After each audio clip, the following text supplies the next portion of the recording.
Hello and welcome to another episode of Bulletproof Hygiene. We hope you are having a wonderful week with your patient care. And the title of our podcast this week is I Don't Know. And though that sounds odd and a little funny, it's something that I've been bumping up against lately. And I think if we're all honest, we all bump up against often in not only our hygiene world, but also just our day-to-day life. So it's something I felt like we should be talking about. And I really feel like there's almost this underlying mentality that we as adults, as professionals, as independent, successful people, that we should know all the things. And I mean, as children, we went to the adults, right? That, went to our parents, our family members, our teachers, our coaches, our mentors. We went to all of them to get our questions answered and really learn what life was all about. And as children, that socially seems acceptable and expected. But as adults, it can sometimes feel like we're perceived as less than, uneducated, or even dumb if we don't know something. And to prove my point, how many times have you either said yourself or heard another adult say, "Can I ask a stupid question?" Just to soften the blow of looking like you don't know something. And before I get too far down this rabbit hole of nonsense, because if you've listened to us before, you know that we do not embrace this mentality in the least. We believe that life is a process of learning. It's stretching and growing. It's hills and valleys. It's ebbs and flows. Honestly, not knowing and being okay with it is part of that process. But I really wanted to just be vulnerable today because I think hearing someone else say it brings community and commonality. And I don't know all the things. Let me just say this. I don't know all the things, and it's okay. It's honestly unrealistic to think that we will ever know everything. But if we're not growing, we're dying. And growth means learning new things, delving into what we don't know, and embracing something foreign and new. Growth and change can be really uncomfortable and feel unknown and scary. The danger is thinking we're alone in those feelings or that experience. And that's why I wanted to talk about this today, because I think we all sit in this little valley from time to time.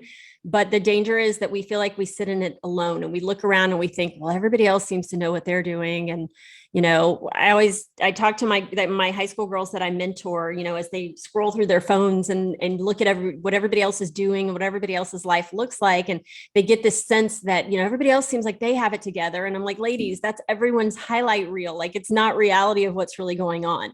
And I think the lie is that we're the only ones who don't know and aren't sure. And the reality is we all sit in that together. So I just kind of wanted to come around that today and talk about that and just acknowledge that we are all in this together. So the question is, what do we do with those feelings? How do we face the challenge of having to say, I don't know? Who do we lean on? Where do we go? And in all honesty, I wanted to talk about this topic today because in the last few weeks, I have been feeling really ineffectual as a hygienist. In January, we enrolled the new HR5 salivary testing, and I have been disturbed by my findings as I am testing not only new patients, but many of my recare and perio maintenance patients. And I'm realizing that what I thought I was doing with my non-surgical therapy hasn't been quite as effective as I'd thought. And those patients that present healthy clinically have, as the transformers would say, more than meets the eye. And Brittany, this is how you know I'm an old lady boy mom, because I'm quoting Transformers. You knew I would laugh at this part. You're such an old lady boy mom. Why are you such an OLBM right now? Yeah, I'm sure like all of our millennials are like, what is she talking about? But if you look up Transformers, their tagline was more than meets the eye. So there you go. And that's what I'm seeing. I'm like seeing these patients that are presenting clinically healthy. And then we're looking at salivary tests and I'm like, they've had some bad stuff happening in here. And I can't look away from the fact that that puts them at risk for systemic stuff. And it's just it's the moment of when does their immune system tank and then allow this to start a foothold. So my eyes are being opened and I'm just kind of like, oh my gosh. So on top of seeing salivary tests loaded with dangerous pathogens, I've seen several patients that have come in with sky high blood pressure just in the last few weeks. They're either suffering diagnosed sleep apnea and, just aren't a good fit for CPAP or not willing to wear it, or patients that I suspect to have airway issues. I'm seeing diabetic patients with high A1C that don't monitor their blood sugar, patients with high cholesterol and obesity, kids with tonsils the size of golf balls and limited airway, patients with serious GI issues and likely gut dysbiosis, which we know runs their immune system, patients who haven't had a physical in years and have no idea what their health status is. And I'm staring into the gateway of it all, seeing inflammation, redness, and bleeding, knowing they're breathing these pathogens into their lungs, swallowing them into their GI tract, and pouring them into their bloodstream with self-imposed home care bacteremia. And I'm overwhelmed. Rant complete.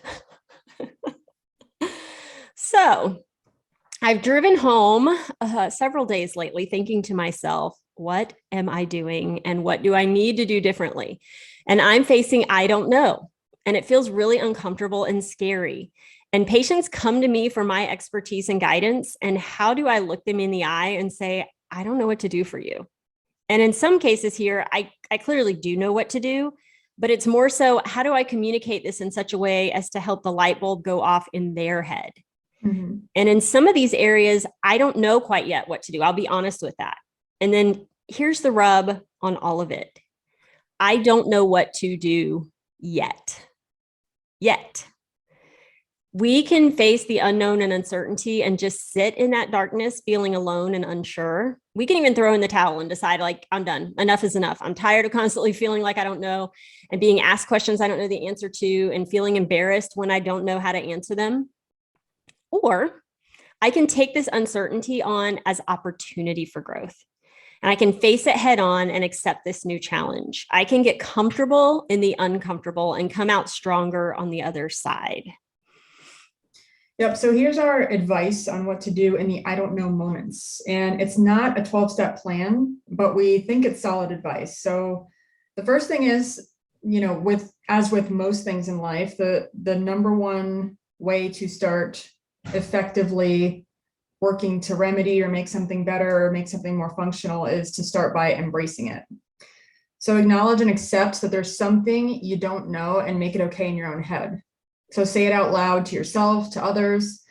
It's okay to tell your patients you don't know. And being honest and vulnerable brings connection and makes us relatable. No one likes a know-it-all, but we all love someone who's there for us and is real and will offer us help to figure it out.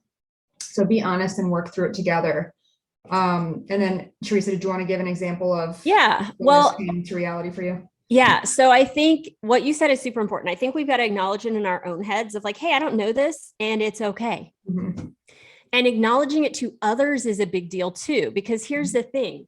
What I don't know, you might have the answer to. Mm-hmm. So if I just keep that inside and I don't really put it out there and I don't admit, hey, I don't know this, then I'm not going to get the answer I need. But if I can go to the people around me and say, hey, I don't know this. What do you know about this? Right. I can get that answer. And I think it's so important to be vulnerable with our patients too, because again, like there is that fear of like, they're coming to me because they think I should know, I should be able to give them the advice, but I don't always know the answer. And when I can say to them, hey, I don't know that, but I'll help you find the answer. Well, we can do this together. I think that creates more community than anything else. And I had an example. I actually just saw a patient yesterday and I've been seeing her and her husband for years. And she came in and, how's life, catching up. I started my assessments. And when I did my periodontal charting, she had pretty generalized 4 to 5 millimeters with inflammation, very light bleeding, but definitely the tissue looked rolled and pretty angry. And I was like, hey, this is not normal for you. We haven't seen this before. What's changed? And she's like, really nothing. And, I started going through all the questions, what's stress level been like? How's nutrition? Are you sleeping? She did say, I have started having some hot flashes and I'm like, okay, so maybe there's some hormonal changes going on here. And we know that makes the gums more susceptible to bacteria. So, so, we just kind of start thinking through that. And I'm like, I don't know. I don't know what's going on. And patients, that stress, Britt, where patients look at you and they're like, why is this happening? I haven't changed anything. Mm-hmm. So I was like, I honestly don't know what it is, but here's what I do know.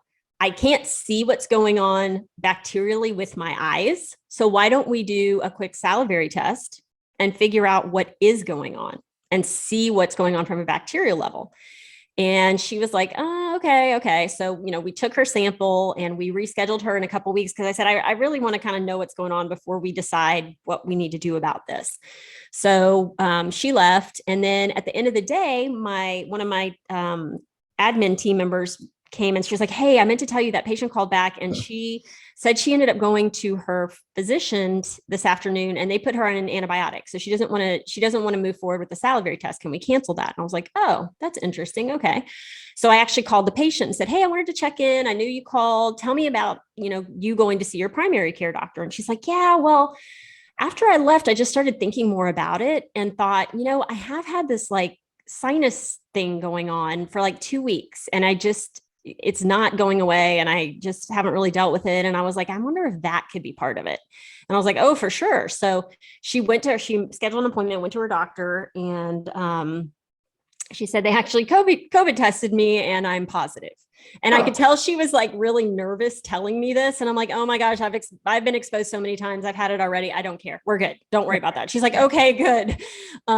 She said, so I don't really know. I don't know if it's the COVID thing. I don't know if it was a sinus infection. I just don't know. She said, so they put me on an antibiotic and I asked her what it was. And I said, well, let's do this. Let's stick with this game plan. I'll cancel your salivary test for today. You go ahead and finish this round of antibiotics. Let's get that all cleared up. I'll get you, you're already scheduled to come back and see me in a few weeks. Let's just reassess and see where we're at. If we still have inflammation, then we can do a salivary test. The antibiotic they put you on is not one we would typically use for oral pathogens, but at least we know what's going on. And now we have some answers. So I use that as an example to where I'm looking my patient in the face going, I don't know what's going on, but I know it's different. And that can feel really uncomfortable, but it was a catalyst for her to leave and think more about it and be like, you know what, there is something off. Let's go get that checked out and get some answers. And I just think that's a perfect example of when we can say, I don't know, and be uncomfortable with that and just be really honest, that it helps you almost partner with that patient for them to kind of dig in too and get curious. So it gives them the opportunity to be curious on their own behalf. And I wanted to really circle back to the part about, I think that some of us, especially as healthcare providers, feel like we have to know it all, but it's impossible for us to know it all. Yes. And that's why Google exists and we can search, different medications and there's different search modems for these different things because we're not encyclopedias and we can't know it all and we can't know these things as they're developing and as science is evolving every single day and as new research is coming out, we can't know all of it, right? And, we said no one likes a know-it-all, but really, I have this feeling of I have to know it all. But when I think of people who think they know it all in my life, I immediately get this feeling of I don't want to talk to you. I don't want, it's not pleasant, having an interaction with that person. So it's funny that we all want to be that, especially, the people who struggle with perfectionism and feel like we have to in order to be good people or smart or perceived a certain way, but it's not a relationship building thing. It's a relationship stifling thing, right? And if we can't ask a question or we can't be in a position where we are willing to admit that we don't know it all, it doesn't give anyone else an opportunity to come in and help us. It's the same thing as gift giving. You're giving someone else the gift of helping you. That feels good to them. Right. It's it feels good to us when we get to help someone else, So I remember that Confucius quote, the man who asks a question is a fool for a minute. The man who does not ask is a fool for life, So, and it's not even foolish, it's not foolish to ask a question. It's uncomfortable, but it is foolish if we don't know the answer, not to ask at all. And then we never know the answer. Well, and I think, I don't know if you bump up against this, but I feel many times when patients start asking me well, I don't understand, how can I have this? And I had a patient who said to me, she's like, I mean, it's only been 6 months. What? And I'm thinking in my brain, knowing what I know, I'm 6 months is a really long time for a lot to change. Right. But, anytime a patient asks that, I almost feel and maybe this is just my own filter, but I almost feel it's this blaming. They're looking at you in this angry way of well, I don't understand. I haven't changed anything. And I almost feel it's this projection of being put on me of you're telling me I have a problem and now you have to tell me why I have it. And I think do you feel that sometimes? Yeah, I do. And I think that's a little bit of something that we put on ourselves because we know that the facts are I can't control this disease. No one can. There's all these determining and influencing factors, and it just like is what it is. So honestly, I used to struggle with that a lot, and like feelings of guilt for like their clinical change and having to give a patient the news that their clinical health changed. But then I started thinking like, yeah, you didn't have a cold last week, but you have a cold this week. Like you're sick now, things change. You know, you didn't have high blood pressure last week, but you do now. Like our bodies change. You know, there are so many factors. And I tell people, even, you know, if your mom and dad at this age had this triggering event that, you know, started the onset of active periodontitis, now you're reaching that age, like there may be something in your genetics or something that's like triggering the same response in your body. Like I honestly at this point completely take it off of myself. I'm like next to 0%. I think that's healthy. And I think we have to do that, because I will even say yesterday, like when I sat her up and it was like, something's changed, this isn't okay. Like there's something going on here. Like you could even see it in her facial expression. Like she wasn't happy. And you could tell like there was this hesitation, and that's okay. Again, we talk about that a lot. Like patients realizing there's an issue and accepting that doesn't always feel good to them. It's not going to feel good, probably ever to them.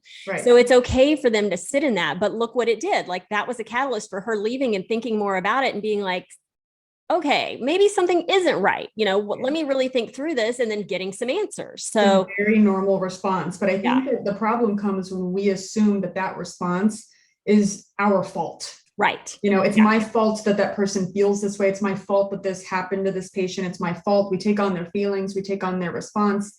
And it's just not. And reality is we don't even know what she was thinking. She may have been thinking, wow, Charissa is making this up, or Charissa didn't do a good job in my last cleaning. Or she may be thinking, what the heck has happened in the last 6 months? Or what the heck is going on in my body? May be curious about all that stuff. But really, it doesn't matter. Because we can't control it, and we don't know it unless they say it anyway. You know? Well, so it's like, why take all that on? Yeah. And it was interesting because she didn't say anything about that sinus thing to me in our time together. So it was just interesting. That is interesting. So the second thing that we can do is recognize this as an opportunity. So letting ourselves get curious. I can honestly say that as I enter my 10th year of doing hygiene, I am more passionate and excited now about what I get to do every day than I was even just 5 years in or a few years in, just slinging prophy paste, talking about fillings and doing the basics from day to day. On the other side of not knowing is where we find fulfillment and purpose. And that's really across the board. I don't think that's specific to dental hygiene. When you feel the heavy sigh slip out from feeling unsure or less than in any arena of life, pick your head up and set your sights on what you need to do to grow in that area. So dentistry and medicine are constantly growing. Technology is constantly bringing new information. So salivary diagnostics, gut health, microbiome, etc. Yeah, I feel like there's so much coming out right now that we didn't know before. Like, and to me, this salivary diagnostics thing is a big part of it, getting to actually see bacterially what's going on. And I'm super excited. Like I am on the edge of my seat waiting. I know Dr. Neighbors talked about when I did my podcast with him that they are working on a handheld device to be able to assess pathogens in chair side in like 15 minutes. And I'm like, oh my gosh, I cannot wait for that to come out. That's because insane. It gives so much information, you know, and I talk to patients about, hey, you know, when you have those patients that don't want to take x-rays.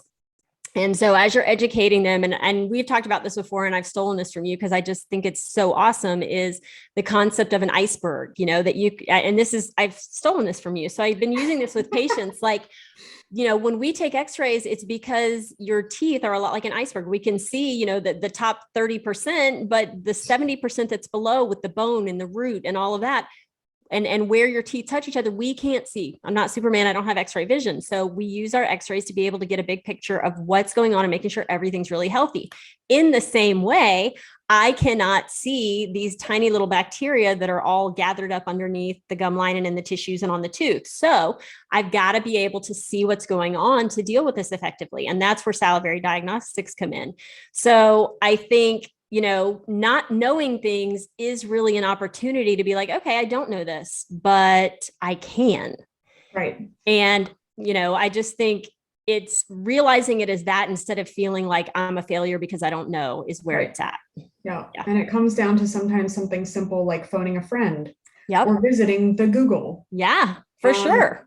And that is so often what you and I do, like on a daily basis. Like you and I think that we have like a really unique advantage, but it's one that's been intentionally kind of like built, and we've kind of designed this for ourselves of like, we call each other every single day after work and we're like, hey, I had this case. It was tough. It was weird. It was uncomfortable. I had this conversation with this patient. I didn't know where to go from here. I had this salivary test that I wasn't expecting that outcome, or I'm doing everything, that I know to do, and it's still not enough. Like, what would you do in this scenario? Or this is the patient's med history, and just kind of like, spitballing things and bouncing those things off of each other, I think gives us such a unique strength and advantage in our daily practice, because I feel like we're constantly like evolving and kind of changing and pivoting as we're growing as individuals, and we're kind of like growing collectively. And I think, it's easy, but sometimes uncomfortable, because there's so many resources these days. So like, yes, I think it's so important to form community. So like our Mighty Network that we talk about all the time, that app that you can download, you search Bulletproof Hygiene and get connected with us, because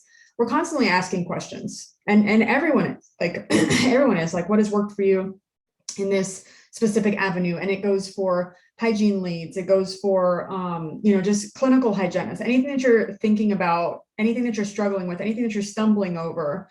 You might not even realize, the value that you can bring to the table. You might just be there for a question, but then you comment on someone else's post, and and then you realize like, oh crap, that's actually a really valuable tool that I know that we've now kind of like exchanged here. And it becomes this like really more comfortable level of exchange and kind of like just growth. Yeah. And it doesn't have to be like, I'm going to use this as an example. We just got a message this morning from a hygienist that I've been talking to for a while, who was like, hey, what are you guys doing on blood pressure? Like, what are your limits, and how are you talking to patients about that? And what are your views on that? Like, it can be the smallest thing, but it can be a game changer in how you practice and how you communicate with your patients. So community is huge on that. And I feel like there's so many opportunities for community now, because obviously we're here, but you can always come see us in person too at our summit.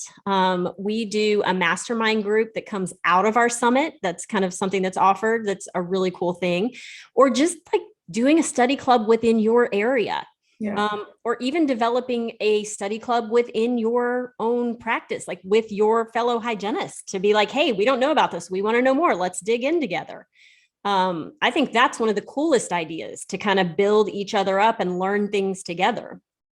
I think I see a lot. I follow a lot of dental posts and just other hygienists and dentists on social media that post a lot of good things. I know we've had Dr. Uche on with us for a couple of podcasts, and I follow him, and he's always putting stuff out that's like new and relevant and exciting and makes you think. And so I just think we're in such a great time with everything that's available to us. Right. That I just think community is huge. And on a side note, I want to say too, I know, yes, we're talking about hygiene specifically, but we're also interested in just life in general. But, when we don't know how to do something in life, and, sometimes that's more of a, like, you're going through some personal stuff or you have some issues, like not knowing, forming community is huge in that. And having people come around you and say, hey, I've been there, I know how to get out of that, or let me support you. Like, that's huge too. So support groups, therapy, like all of that is so important in the process of growth and development.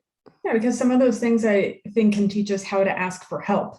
And we need to learn those foundational things before we can go ask for help and get specific in a professional environment and feel good and safe to do that, Yeah. Of course, it always boils down to, if we want to understand something more, there's always the option of taking courses, classes, and choosing to become an expert. But I think if you struggle with perfectionism, just remember, you don't have to be an expert on everything. You don't have to be perfect to start implementing or doing something. That's something that I remind myself of all the time. And then when you don't know and you don't want to become the expert, refer to the expert, which is what Charissa and I do in our podcast all the time when we have guest speakers and guest podcasters here. Is like, I don't know very much on this, so let's invite Uche, or let's invite Dr. Craig, or let's invite Ashley, treatment plan coordinator, or let's invite someone who specializes on this topic. Because why do we have to go in and reinvent the wheel and learn everything if it's not going to apply to our daily lives, or not in such an impactful way that we need to know everything A to Z on this topic? Let the expert be the expert and just use them as a resource. There's nothing wrong with that. And I think this is a good opportunity for your specialists that you refer to Mhm. When you've got a case and you're looking at, you've got a patient that's been in perio maintenance, but they're not really maintaining, and you've tried all your tricks, that's the time to get somebody else involved. And Mhm. it's okay to say, I've done all I can, and now I don't know what else to do. Yeah. I'm going to refer you to somebody who does. I think that's an important thing. And I feel like sometimes there's a fear in that too, of us, feeling like the patient's looking at us thinking, well, I did all the things you told me to do and it's still not better. Like, Mhm. again, we have to take that off our own shoulders and be like, hey, the thing is, I did do all the things I knew to do. For Right. some reason, you're not responding. Let's get somebody else involved that knows more than I do. Like I just think there's so much value in that. Yep. And I know Brittany and I are super excited. We are actually next week doing a preceptorship for the BASDH method, which is so much about just total health and wellness and being able to treat our patients completely. So I just wanted to point out that, we practice what we preach. We are taking some courses that are going to grow and stretch us, and there's a lot we don't know. So I just want to encourage you as listeners to get involved, get curious, think about what you don't know, and figure out how to know more of that. And whether that's phoning a friend or, joining the community or taking courses, do what you need to do, because I truly, truly feel like that's where the magic happens. That's where the fun is at. You get unstuck, you feel, like more, you can share more with your patients. And it's just, I think that's what makes it fun. Absolutely. So I want to wrap this up with saying, hi, I'm Charissa Wood, and this is Brittany Simon, and we're here to say, I don't know. Everybody have a great week, and come visit us on our Mighty Network, and let's chat and figure out what you don't know, and let's meet in the middle. Everybody have a great week. Bye.